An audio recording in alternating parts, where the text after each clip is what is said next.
Welcome to JB's Go Get a Pie Show Story Time. How are we to this evening? Good. Tonight's story is about the hilarious jailbreak. Right? It happened in 1993. Right? Myself and three of my friends, we decided to go on a bike ride on our sports bikes that we just got. I had a 93 model Fireblade. My mate had a GSXR and one Yamaha, and the other one was a Kawasaki. Right? So, and we love, riding our bikes fast, properly, good rubber, leaning over, and we mapped out this circuit on our 2 weeks journey around the best roads of Victoria and New South Wales to come back home. And, they were quite rural roads, far out.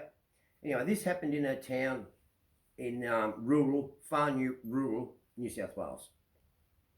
We'd had no trouble whatsoever. We were about day 4 into our trip, right? Anyway, we pull into this town, and as we had with the other nights, we stopped in towns and stuff like that. We had tents, we were all packed up. We weren't staying in pubs or anything like that, right?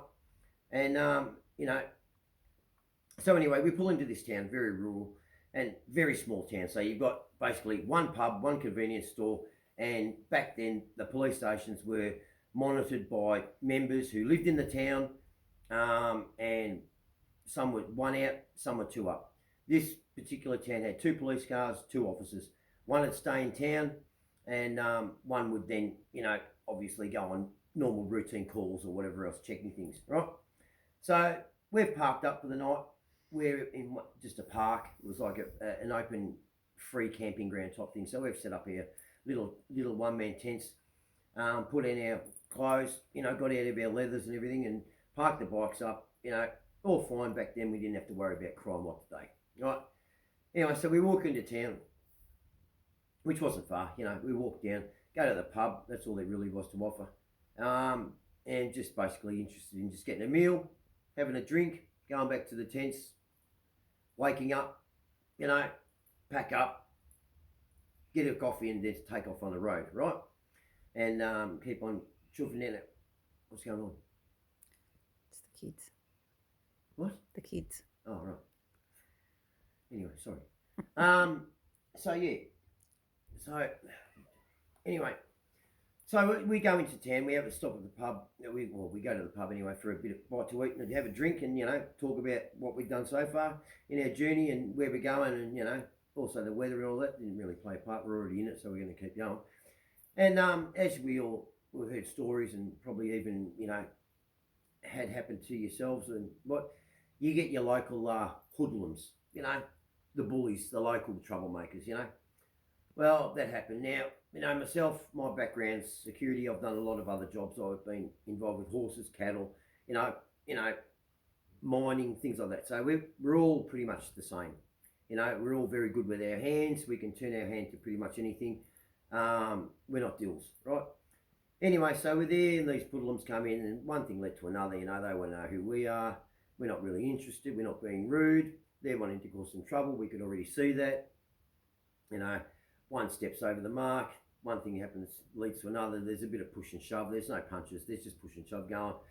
Obviously, the pub, the police, the station was only up the road. Very small police station, mind you. Was up the road, and in his tours, he just happened to stop by the pub, and he's walked into this situation, right? So he's called his partner to come back to town, and we weren't accelerating the argument. We were trying to de-escalate it.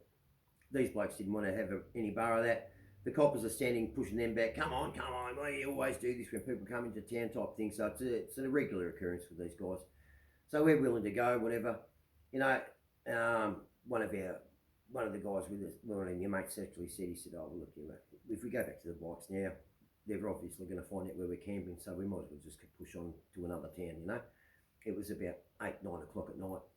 And anyway, so as we were walking off, one of them's turned around, of the other group, was turned around and spat at my friend. Well, he's returned fire with a punch and knocked the bloke clean out, which I think anyone would have done after being spat on.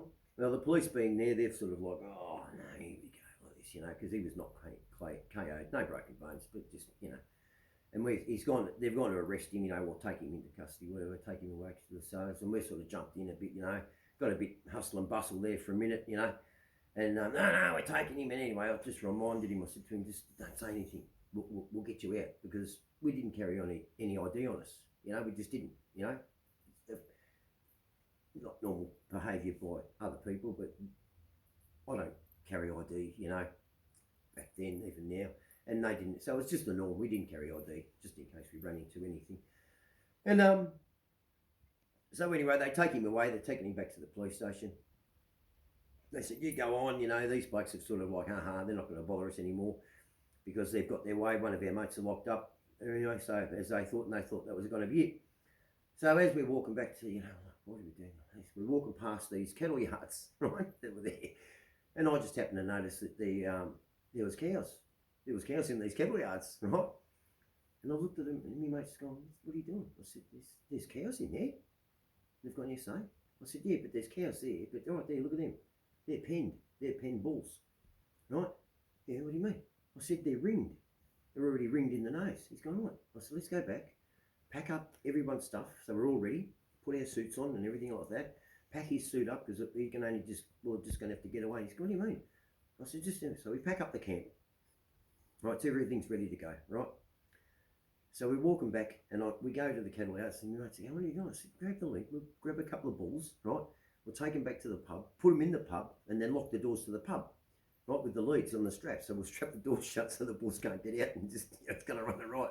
Then we'll go and hide, wait for the police to come, right? And then, when they come, there's going to be a bit of chaos, screaming, bulls are going to be kicking and everything in there, right? I said, we'll let down the police ties. Then we'll break into the police station, right? And we'll get him out. And they've got, oh yeah, okay. So back then, it was a bit of thought, but not too much thought. It was mainly a bit of funny and how much harm can you do, right? So anyway, we get these bulls.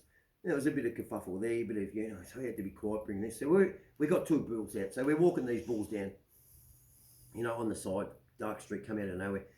And I've quickly opened up the door. We've set the bulls in, right, like in, strapped them up so the doors are shut.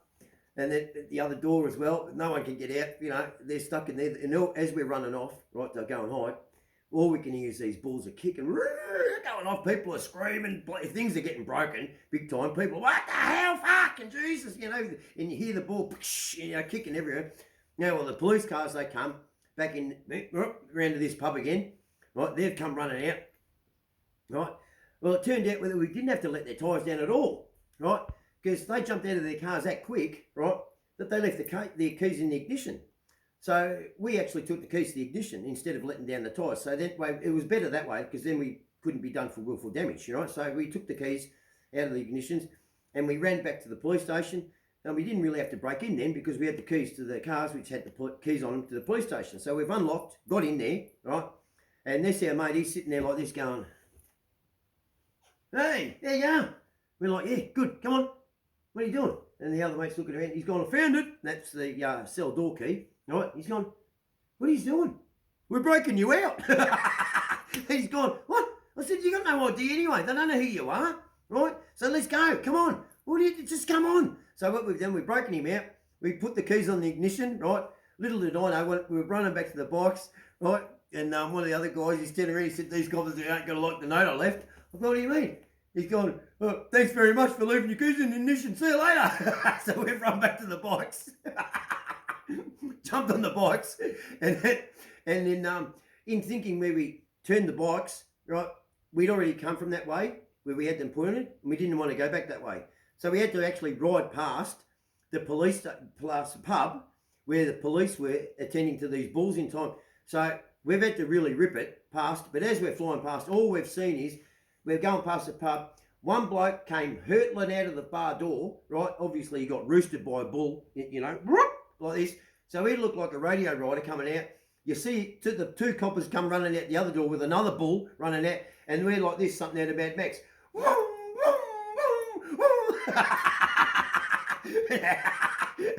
That was the last we saw. It's just whee, and these bulls were running around. So yeah, so that's our hilarious jailbreak of one of our mates, and that. Hope you like the story. Like and subscribe, and go get a pie. Hey, Cocky?